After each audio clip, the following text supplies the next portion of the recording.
Bine v-am găsit, bine v-am regăsit, dragilor din Zodia Scorpion, oriunde v-ați afla. Suntem din nou împreună, dragii mei, la o nouă lectură săptămânală, mai precis lectura pentru săptămâna cuprinsă între 17 și 23 noiembrie, așa că toți cei care aveți soarele, luna, Venus, ascendentul în Zodia Scorpion, această lectură este de asemenea și pentru voi. Ca de fiecare dată, nu uitați, este totuși o lectură generală, colectivă, așa că vă rog să luați decât ceea ce rezonează cu voi, iar restul lăsați-le să zboare în univers, pentru că sigur sunt pentru alte energii, care într-o mai mică sau mai mare măsură au legătură cu Zodia Scorpion. Și acum, pentru că au căzut aceste două cărți, eu deja le amestecasem și începusem să vorbesc despre voi, avem Steaua și Șaptele de Cupe. Dragii mei, un mesaj aleatoriu vis-a-vis de anumite iluzii, anumite speranțe pe care voi vi le-ați făcut. Trebuie să știți că se cere mișcare. E posibil ca lumea să nu ia în serios ceea ce voi spuneți și asta să vă facă, cum să spun eu, să nu vă mișcați, să nu acționați. Steaua îmi spune că există speranță ca ceea ce voi gândiți, aceste dorințe, să devină realitate. Doar că e nevoie de acțiune. Da? Un mesaj pe care cărțile au ținut să mi-l înmâneze, iar eu să vi-l spun. Acum, haideți să vedem care este energia voastră în această săptămână 17-23 noiembrie. Care este energia, dragilor mei, din Scorpion? Hai să vedem. Energia, dragilor mei, din Scorpion. Un 5 de spade. Un 5 de spade care îmi spune că nu trebuie să mai gândiți așa, dragilor. Această energie a lui 5 de spade îmi vorbește tare mult de acea gândire în care îți spui că o să pierzi, că nu merită să lupți, că mamă ce urăsc pe aia care oricum nu sunt de acord cu mine. Sunteți într-o energie foarte vulcanică în această săptămână. Iar faptul, toate aceste lucruri negative cumva vă umplu de furie, de răzbunare, poate de ură și e posibil ca în momente critice chiar să, prin intermediul vorbelor, al cuvintelor, chiar să puteți răni. Ceea ce mulți dintre voi sigur ar spune, păi și cu mine cum rămâne, eu n-am fost rănită, dar în mod special în această săptămână, într-un fel sau altul, trebuie să încercați să evitați conflictele care oricum nu vă aduc nimic bun. În afară de faptul că vă încarcă foarte negativ, nu vă aduc nimic bun. Cam asta era ideea acestui 5 de spade. Să mergem mai departe și haideți să vedem ce vine pentru dragii mei din Scorpion în săptămâna 17-23 noiembrie. Atât pe plan profesional, material sau sentimental. Ce vine pentru dragii mei din Scorpion? Sper că nu se aude gălăgia de la vecin, n-am pomenit. Ce ziduri de hârtie am eu aici. Bun. Haideți să vedem. Da, se vede treaba. Se vede clar că sunteți puși pe rele.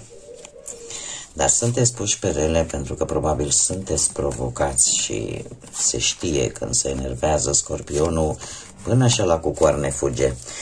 Haideți să vedem. Deci, ce gândiți voi? Voi gândiți, nu știu, orică o răzbunare, ori pur și simplu cu turnul sunteți într-o perioadă foarte neliniștită, deci gândurile într-un fel sau altul parcă nu sunt atât de clare și sunteți pe punctul de a exploda, ori din cauza foarte multor probleme, ori pur și simplu e o situație care simți că te dărâme, care simți că într-un fel sau altul nu nu merge pur și simplu. Poate că s-a pierdut încrederea care e esențială pentru voi. Poate că s-a pierdut o lipsă de control. Sau poate pur și simplu vrei să te eliberezi în sfârșit de ceva nociv. Că putem vorbi, nu știu, chiar și de o pierdere de job, din păcate. Dar trebuie să vă spun un lucru. Turnul, așa cum bine știți mulți care mă urmăriți și de fiecare dată când a apărut în anumite situații un pic mai sensibile, am încercat să vă explic, turnul de fapt nu vine doar cu rupere, cu explozie, cu distrugere, da? Vine și pentru a reconstrui. Dar pentru a reconstrui trebuie să te eliberezi de ceva nociv, trebuie să dărâmi ceea ce este putred, ceea ce este construit pe o bază care nu are o structură puternică de susținere. Și lucrul ăsta, la asta vă gândiți voi. Și probabil că și cu tensiunea asta pe care, energia asta tensionată pe care o aveți, nu știu cât de evitat va fi acest lucru. Ce sprijin aveți? Și avem aici un paș de spade. Prima oară, putem vorbi de o energie, de un personaj, dar insist mai mult pe partea în care unii dintre voi poate aveți un ascendent într-o zodie de aer, Gemeni, Balanță sau Vărsător. În cazul acesta, cei care vă regăsesc cu acest ascendent, trebuie să vă spun că sprijinul pe care voi îl aveți este acela de a, cum să spun eu, de a aplica într-un fel sau altul o anumită strategie. Adică vei observa pe ceilalți, atent, fără nici măcar să-și dea seama. Vei analiza, după care îți vei construi o strategie foarte bine pusă la punct pentru a ataca, pentru a acționa.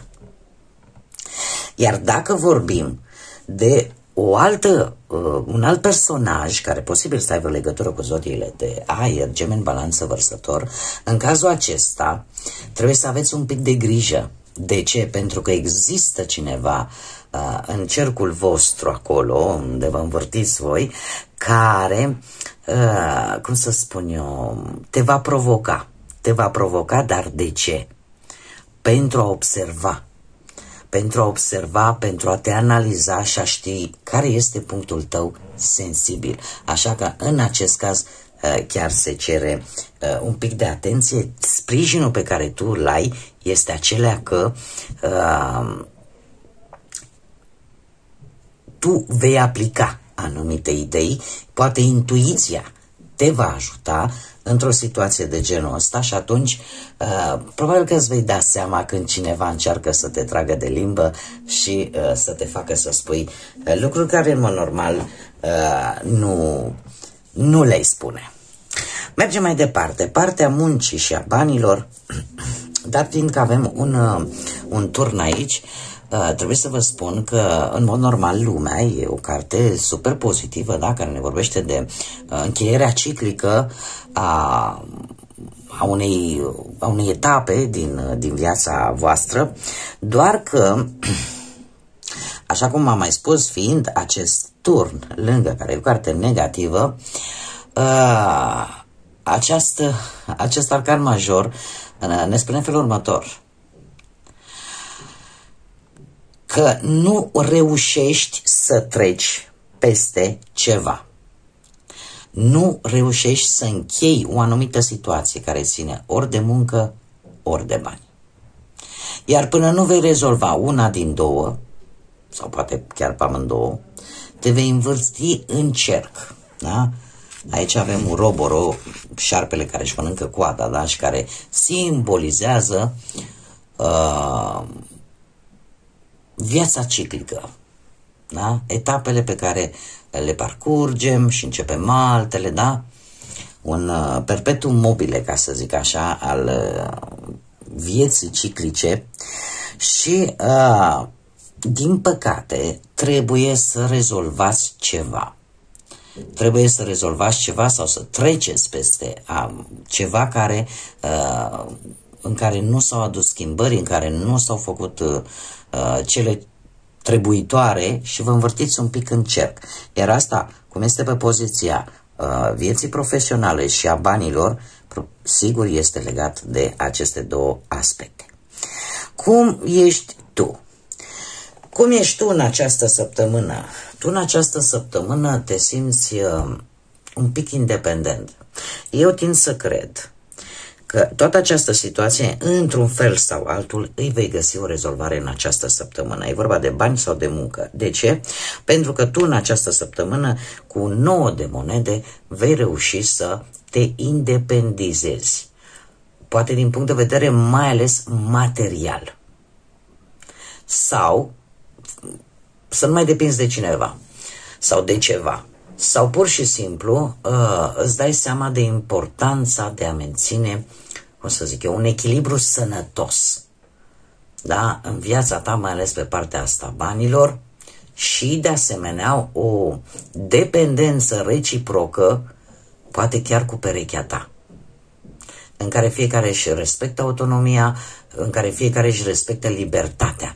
Libertatea de a obține țeluri personale, de a nu-l judeca pe celălalt, să spui, pe tu ai făcut mai mult decât mine. Nu, există o înțelegere, există un echilibru, chiar și în relații, cum, desigur, și pe partea materială. Numai până că ție e posibil să îți și iasă, să ai o reușită mică vis-a-vis de bani, care să te facă mândru-mândră de tine. Care ar fi obiectivele săptămânii? Avem un rege de monede. Pentru voi, obiectivul acestei săptămâni este axat foarte mult pe partea banilor, da? Predomină toată această linie, predomină monedele, deci pe partea banilor și pe partea muncii.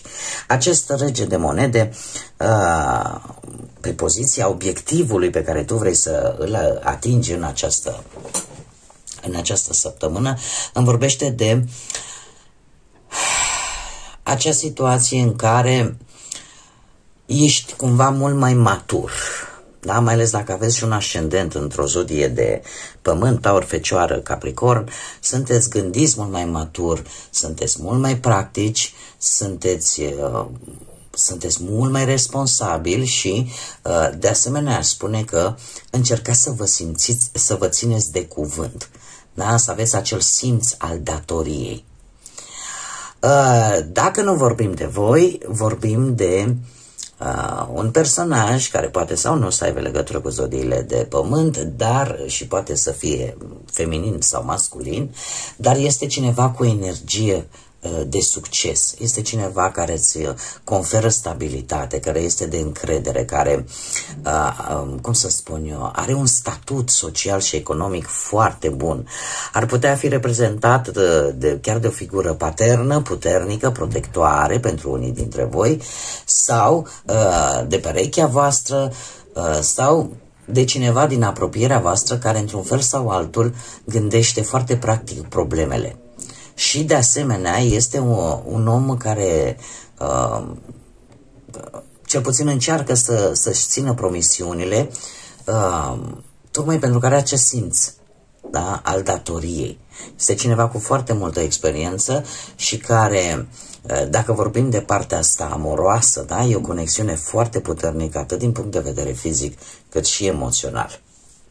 Iar lucrul ăsta, cum să spun, poate că asta de fapt îți dorești, ca lucrul ăsta să ajungă să fie o conexiune puternică, da? Mergem mai departe. Ce piedici pot apărea de-a lungul acestei săptămâni? Un 6 de monede. Probabil că piedica cea mai importantă pe care o văd eu și pe care mi-o comunică cărțile este nedreptatea.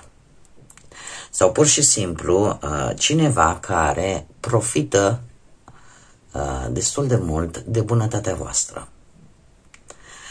Și poate crea mare grijă la cui dați, ce-i dați, cât îi dați. Este cineva care probabil va ieși un pic în evidență, da? Pentru că nu e prima oară când o face sau când vine să vă ceară ceva, dar pentru voi în această săptămână această situație, această energie e un pic ca o piedică pentru voi. Așa că grijă, da? Cum de-al minteri este cineva care de obicei arată invidie. Arată invidie și voi cumva simțiți. Poate să fie legat, mare atenție, și de chestiuni legale. Chestiuni legale, nu știu, ceva financiar posibil. Așa că un picuț de grijă. Ce șanse aveți, sau cum sunt ele, sau ce vine în această săptămână? Voi. Pentru că avem un rege de cupe, dragilor, care vă poate reprezenta foarte bine pe voi sau pe oricare aveți și ca și ascendent zodii de apă, rac, pești sau tot scorpion. Acest rege de cupe îmi vorbește de faptul că veți fi foarte buni comunicatori în această săptămână, veți fi foarte diplomați, foarte înțelepți și toată această furie cu care intrați în săptămână până la finalul ei, vă veți da seama că nu vă face bine, așa că vă veți controla, vă veți ține emoțiile, sentimentele sub control. Da? Și o veți face într-un mod foarte diplomat, foarte înțelept, în așa fel încât să comunicați cu ceilalți într-o manieră cât mai bună și cât mai benefică și pentru voi. Acum, haideți să vedem și care este mesajul îngerilor pentru voi în această săptămână și îl avem pe Manachel, care ne spune în felul următor. Exact ce tot v-am spus încă de la început. Spune așa: încearcă să-ți ții această furie azi și nu lăsa să se desfășoare, pentru că oricum nu e mare lucru. Este cum să spune, e ca o șaradă așa, da? Ca o ghicitoare. Cumva nu se merită, exact ce v-am spus, nu se merită să te încarci, să te încarci negativ, să scobori vibrația aia bună pentru o situație sau pentru o persoană care nu merită. Asta, exact acest lucru vă spune și acest mesaj al îngerilor. Da, it's not big deal anyway. Adică nu e mare brânză, nu lăsa, încearcă să te calmezi, să te menții așa pe linia de plutire, pentru că oricum nu se merită, îți faci și tu rău și nu te ajută cu absolut nimic. Bun, dragilor, cam atât am avut pentru voi, pentru această săptămână. Mulțumesc din suflet tuturor scorpionilor mei dragi care de fiecare dată sunt aici lângă mine prin like-uri, comentarii, prin distribuiri, faptul că vă abonați. Sunteți minunați. Nu am cuvinte să vă mulțumesc. Invit desigur pe toți ceilalți care încă nu s-au abonat cu 3 lucruri importante îndeplinite, da? Dacă ați rezonat, dacă v-a plăcut și dacă mai doriți să vedeți astfel de lecturi, nu ezitați, dragilor, abonați-vă. Eu vă aștept cu mare drag aici să fiți alături de noi la fiecare lectură. Este gratuit, nu costă absolut nimic, nici dacă dați like, nici dacă vă abonați. Un lucru important, nu uitați de clopoțel. Clopoțelul este cel care, odată activat, face ca YouTube-ul să vă trimită notificări atunci când eu fac publicații noi. Și înainte de a încheia această lectură, nu am cum să nu le spun la mulți ani. Să nu le spun la mulți ani celor care își vor celebra zilele de naștere în această perioadă, mai puțin cei probabil de pe 23 noiembrie care intră deja în Săgetător, dar pentru toți ceilalți, dragilor, să aveți niște zile de naștere de poveste, să fiți bucuroși, să fiți voioși, să fiți cum sunteți voi și să vă aducă Dumnezeu tot ceea ce voi vă doriți. Din partea mea, numai bine, multă energie pozitivă și o săptămână minunată. Așa că până data viitoare, când ne vom reîntâlni la o nouă lectură, tot binele din lume și să fiți iubiți, dragilor!